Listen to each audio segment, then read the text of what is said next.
तुम्हारा नाम क्या है? मेरा नाम रामन है। रामन, मेरा नाम गौरव है। आज तुम्हारा विद्यालय में पहला दिन है। तुम कहाँ से आए हो? मैं मदुरै से आया हूँ। आओ, मैं तुम्हें अपने मित्रों से मिलवाता हूँ। यह शैली है, यह कर्ण है। मुझे तुम सबसे मिलकर बहुत खुशी हुई। पहले ही दिन तुम लोगों से मित्रता हो गई। देखो रामन, यह हमारे विद्यालय का पुस्तकालय है।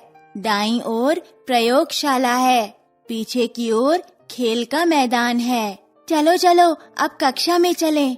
बच्चों, गौरव, रामन, शैली, कर्ण, मित्र, ये सब व्यक्तियों के नाम हैं।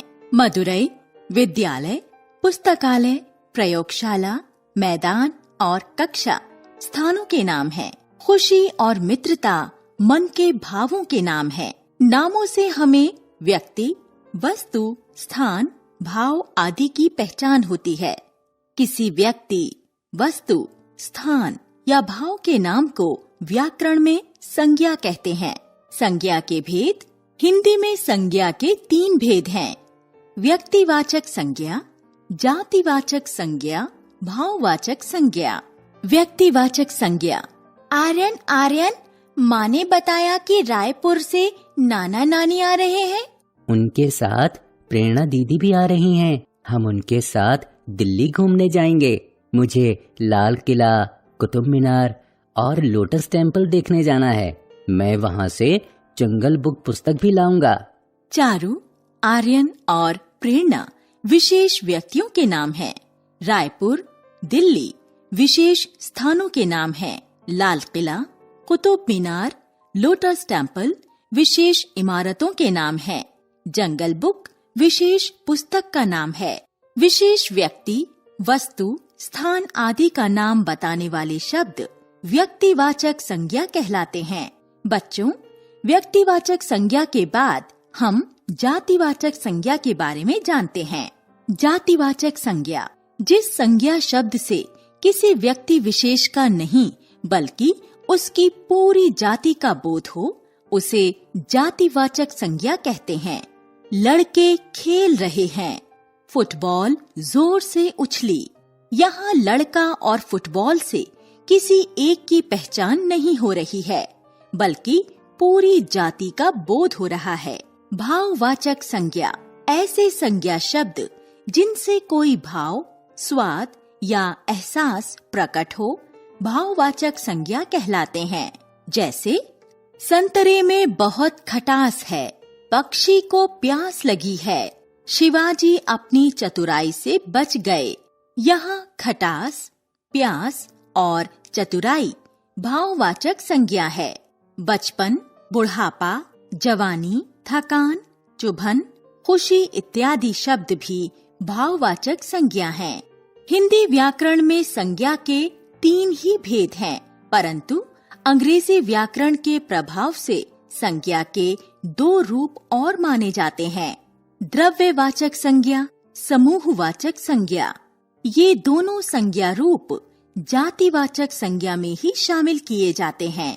द्रव्यवाचक संज्ञा सोना, मिट्टी, पीतल इत्यादि ऐसी वस्तुओं को जिनसे कुछ निर्मित किया जा सके द्रव्यवाचक संज्ञा कहा जाता है।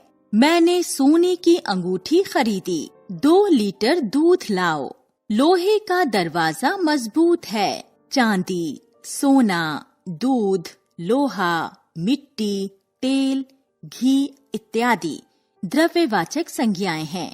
समुदायवाचक संज्ञा जब किसी जातिवाचक संज्ञा से समूह का बोध होता है तो उसे समुदायवाचक संज्ञा कहते हैं। जैसे भीड़ तमाशा देखने के लिए इकट्ठी हो गई। सेना सीमा पर रक्षा करती है। जनता, भीड़ दल, समूह सेना, झुंड आदि समुदायवाचक संज्ञाएं हैं। आइए भाववाचक संज्ञाएं बनाना सीखें। जातिवाचक संज्ञा से भाववाचक संज्ञा बनाना। माता, मातृत्व, भक्त, भक्ति, बच्चा, बचपन, राष्ट्र, राष्ट्रीयता, मित्र, मित्रता, मानव, मानवता, बंधु, बंधुत्व, शैतान, शैतानी। सर्वनाम शब्दों से भाववाचक संज्ञा बनाना। मम, ममत्व। अपना, अपनत्व। निज, निजत्व। विशेषण शब्दों से भाववाचक संज्ञा बनाना।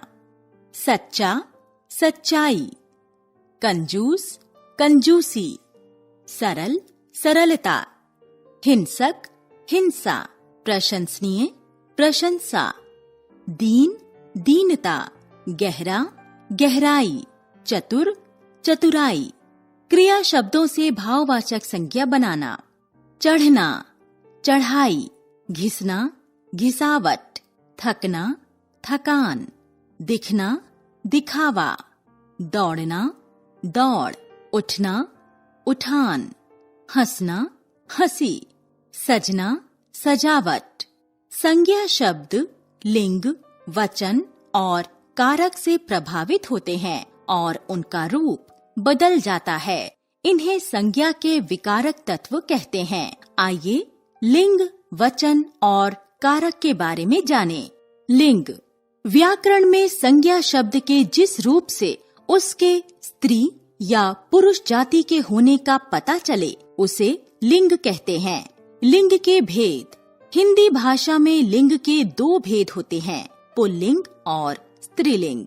पुल्लिंग शब्द के जिस रूप से उसके पुरुष जाति के होने का बोध हो उसे पुल्लिंग कहा जाता है। सेठ जी ने नौकर को इनाम दिया। डॉक्टर ने रोगी की जांच की। ग्वाला दूध बेचने चला गया। सेठ जी, नौकर, इनाम, डॉक्टर, ग्वाला शब्द पुल्लिंग है। स्त्रीलिंग शब्द के जिस रूप से उसके स्त्री जाति के होने का बोध हो उसे स्त्रीलिंग कहा जाता है।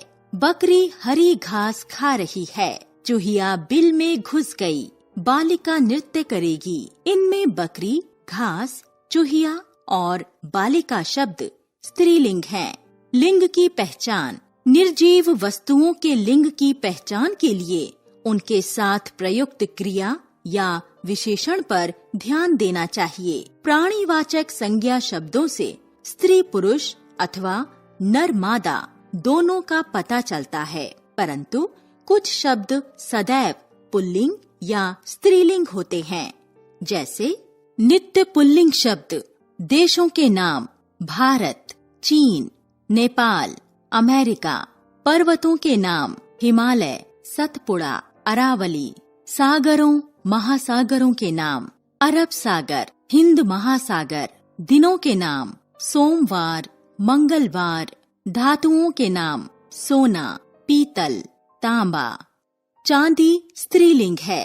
द्रव्य पदार्थों के नाम पेट्रोल, डीजल, पानी, दूध, दही। अकारांत शब्द मच्छर, खटमल। नित्य स्त्रीलिंग शब्द समूहवाची शब्द कक्षा, सेना, भीड़, पंक्ति, जमात। भाषा और बोलियों के नाम हिंदी, अंग्रेजी, पंजाबी, गढ़वाली, ब्रज। तिथियों के नाम प्रथमा, द्वितीया, चतुर्थी। नदियों के नाम गंगा, यमुना, नर्मदा, गोदावरी।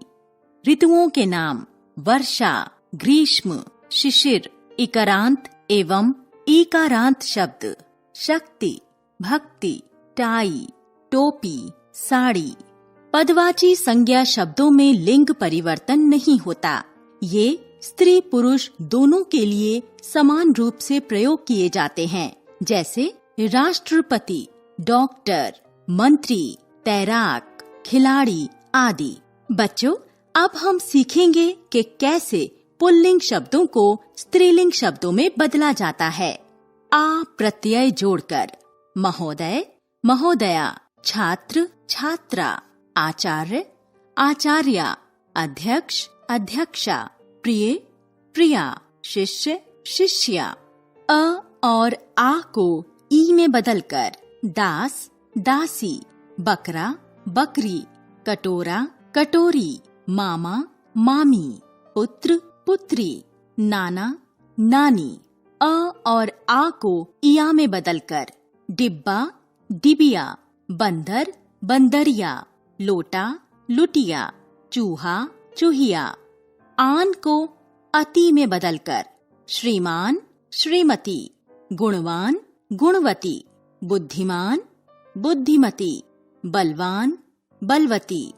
अक को इका में बदलकर लेखक, लेखिका, गायक, गायिका, अध्यापक, अध्यापिका, सेवक, सेविका। इन या आइन जोड़कर माली, मालिन, ठाकुर, ठकुराइन, नाग, नागिन, पंडित, पंडिताइन। नी या इनी जोड़कर शेर, शेरनी, हंस, हंसिनी। ता को त्री में बदलकर अभिनेता, अभिनेत्री, निर्माता, निर्मात्री। अन्य परिवर्तन विद्वान, विदुषी, वीर, वीरांगना, कवि, कवयित्री, साधु, साध्वी, सम्राट, सम्राज्ञी, वर, वधू। बच्चों, आपने जाना कि किस प्रकार संज्ञा शब्दों पर लिंग का प्रभाव पड़ता है। अब आपको बताते हैं कि वचन किसे कहते हैं और संज्ञा पर इसका क्या प्रभाव पड़ता है। वचन जो संज्ञा या सर्वनाम शब्द किसी व्यक्ति, वस्तु के एक अथवा अनेक होने का बोध कराते हैं, उन्हें वचन कहते हैं। वचन के भेद। व्याकरण की दृष्टि से वचन के दो भेद हैं, एक वचन और बहुवचन। एक वचन शब्द के जिस रूप से उसकी संख्या के एक होने का बोध हो, उसे एक वचन कहते हैं। जैसे राजन बांसुरी बजाता है, वह घोड़ा कौन लाया, दादाजी का चश्मा सुनहरी है। राजन, घोड़ा, चश्मा शब्द एक वचन है। बहुवचन शब्द के जिस रूप से उसकी संख्या के एक से अधिक होने का बोध हो, उसे बहुवचन कहते हैं। जैसे आकाश में तारे टिमटिमा रहे हैं, बच्चे पढ़ रहे हैं। कबूतर गुटर गूं कर रहे हैं। तारे, बच्चे, कबूतर एक से अधिक हैं। यह हमें वाक्यों की क्रिया से पता चला। अक्सर आदर के लिए बहुवचन का प्रयोग किया जाता है। माताजी बच्चे को समझा रही हैं। नेताजी भाषण दे रहे हैं। माताजी और नेताजी एक वचन हैं, परंतु आदर देने के लिए उनके लिए बहुवचन का प्रयोग किया गया है। वचन की पहचान। संज्ञा, सर्वनाम, विशेषण एवं क्रियापदों से भी हम वचन को पहचान सकते हैं। लड़कियां बुनाई कर रही हैं, बहुवचन। कुत्ता डरकर भाग गया, एक वचन। इनमें संज्ञा से वचन का पता चल रहा है। तू घर कब जाएगा, एक वचन। वे कल मिलेंगे, बहुवचन। इनमें सर्वनाम से वचन का बोध हो रहा है। दादी मीठा खरबूजा लाईं, एक वचन। ये सारे आम खट्टे हैं, बहुवचन। इनमें विशेषण शब्द वचन की पहचान करा रहे हैं। हिरन भाग रहा है, एक वचन। आज भी बाजार खुले हैं, बहुवचन। इनमें क्रियापद वचन को बता रहे हैं। कुछ शब्द सदा बहुवचन में ही प्रयोग किए जाते हैं। जैसे आंसू निकल गए, हस्ताक्षर हो गए, प्राण पखेरु उड़ गए। पुलिस, जनता और भीड़ जैसे समुदायवाचक शब्द एक वचन की तरह प्रयोग किए जाते हैं। जातिवाचक संज्ञाएं दोनों रूपों में प्रयोग की जाती हैं। जैसे गाय चर रही है, गायें चर रही हैं। बच्चों, अब तुम्हें बताते हैं कि शब्दों को एक वचन से बहुवचन में कैसे बदला जाता है। स्त्रीलिंग शब्द के अंत में आने वाले अ को ऐ में बदलकर रात, रातें, बात, बातें, पुस्तक, पुस्तकें, मेज, मेजें। पुल्लिंग शब्द के अंत में आए आ को ए में बदलकर कुत्ता, कुत्ते, घड़ा, घड़े, कपड़ा, कपड़े, घोड़ा, घोड़े, पकौड़ा, पकौड़े। स्त्रीलिंग शब्द के अंत में आए आ में ऐ जोड़कर दिशा, दिशाएं, महिला, महिलाएं, अध्यापिका, अध्यापिकाएं, शिला, शिलाएं। स्त्रीलिंग शब्दों में ई को इया में बदलकर तिथि, तिथियां, जाति जातियां, नदी नदियां, मछली मछलियां, टोपी टोपियां, नीति नीतियां। स्त्रीलिंग शब्द के अंत में आए या में चंद्र बिंदु जोड़कर गुड़िया गुड़ियां, चिड़िया चिड़िया, डलिया डलियां। स्त्रीलिंग शब्द के अंत में आए उ को उए में बदलकर वस्तु वस्तुएं, ऋतु ऋतुएं, वधु वधुएं, धातु धातुएं। स्त्रीलिंग शब्दों के साथ गण जन या वृंद जोड़कर अध्यापक अध्यापक गण, भक्त भक्तजन, गायक गायक वृंद। अब हम जानेंगे कारक के बारे में कि कारक किसे कहते हैं, कारकों के कितने भेद हैं और इनका संज्ञा पर प्रभाव किस प्रकार होता है। कारक संज्ञा या सर्वनाम का क्रिया से संबंध बताने वाले शब्द कारक कहलाते हैं। यदि कारक चिन्ह न हो अथवा बदल दिए जाएं, तो क्रिया से संज्ञा या सर्वनाम का संबंध पता नहीं चलेगा। कारक के भेद। कारक के 8 भेद हैं।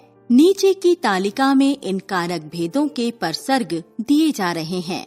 कर्ता कारक ने, कर्म कारक को, करण कारक से, संप्रदान कारक को के लिए, अपादान कारक से अलग होने का भाव, संबंध कारक का, के, की, रा, रे, री, अधिकरण कारक में, पर, संबोधन कारक हे, अरे, ओ। आइए सभी कारकों के बारे में विस्तार से जानें। कर्ता कारक। कर्ता का अर्थ है काम को करने वाला। वाक्य में संज्ञा या सर्वनाम के जिस रूप से काम को करने वाले का पता चले उसे कर्ता कारक कहते हैं। जैसे मालिक ने नौकर को आवाज दी। यहाँ मालिक आवाज देने का कार्य कर रहा है, इसलिए संज्ञा मालिक कर्ता कारक है। अब इसी बात को अलग ढंग से देखते हैं। मालिक नौकर को आवाज दे रहा है, यहाँ विभक्ति चिन्ह नहीं है, फिर भी कर्ता कारक मालिक ही है। कर्म कारक। वाक्य में होने वाले कार्य का प्रभाव जिस संज्ञा या सर्वनाम पर पड़ता है उसे कर्म कारक कहते हैं। जैसे माँ खाना बना रही है, कर्ता माँ द्वारा बनाना क्रिया का प्रभाव खाने पर पड़ रहा है, अतः यहाँ कर्म कारक हुआ। जब वाक्य में क्या, कहाँ आदि के उत्तर मिले तो कर्म कारक होता है। करण कारक। वाक्य में जिस संज्ञा या सर्वनाम के सहयोग से कार्य किया गया है उसे करण कारक कहते हैं। जैसे छात्र पेन से लिख रहा है, यहाँ पेन के सहयोग से कार्य हो रहा है, अतः पेन करण कारक है। संप्रदान कारक। जिस संज्ञा या सर्वनाम के लिए काम किया जाए उसे संप्रदान कारक कहते हैं। पिताजी बच्चों के लिए उपहार लाए, क्रिया बच्चों के लिए की गई, इसलिए बच्चे संप्रदान कारक हैं। अपादान कारक। जब संज्ञा या सर्वनाम किसी चीज से अलग होने का भाव प्रकट करें तब अपादान कारक होता है। जैसे स्टेशन से गाड़ी चली, यहाँ स्टेशन से गाड़ी अलग हो रही है, अतः स्टेशन अपादान कारक है। अन्य कारकों के बारे में जानने से पहले हम यहाँ करण और अपादान कारक तथा कर्म और संप्रदान कारक में अंतर समझेंगे। करण कारक और अपादान कारक में अंतर। करण कारक तथा अपादान कारक दोनों की विभक्ति से है, परंतु दोनों में अंतर है। करण कारक में से विभक्ति क्रिया के साधन को बताती है, जबकि अपादान कारक में से विभक्ति अलग होने का भाव दर्शाती है। बच्ची गेंद से खेल रही है, साधन को बताने के कारण करण कारक। कछुआ नदी से बाहर निकला, अलग होने के भाव के कारण अपादान कारक। कर्म कारक और संप्रदान कारक में अंतर। कर्म कारक और संप्रदान कारक दोनों की विभक्ति को है, परंतु कर्म कारक में को क्रिया का फल कर्म पर दिखाता है, जबकि संप्रदान कारक में को विभक्ति से कुछ देने या करने का भाव पता चलता है। बहन ने भाई को राखी बांधी, कर्म कारक। नीता ने काव्या को उपहार दिया, संप्रदान कारक। संबंध कारक। संज्ञा या सर्वनाम के जिस रूप से वाक्य के दूसरे शब्दों के साथ उसका संबंध पता चले उसे संबंध कारक कहते हैं। जैसे शानू की कमीज सफेद है। अधिकरण कारक वाक्य में संज्ञा या सर्वनाम के जिस रूप से क्रिया के होने के आधार या स्थान का पता चले उसे अधिकरण कारक कहते हैं। जैसे शेर कुएं में जा गिरा। क्रिया के होने का स्थान ज्ञात हो रहा है, अतः यहाँ अधिकरण कारक है। संबोधन कारक संज्ञा या सर्वनाम के जिस रूप से किसी को संबोधित करने पुकारने का बोध हो उसे संबोधन कारक कहते हैं। जैसे हे राम मुझ पर दया करो।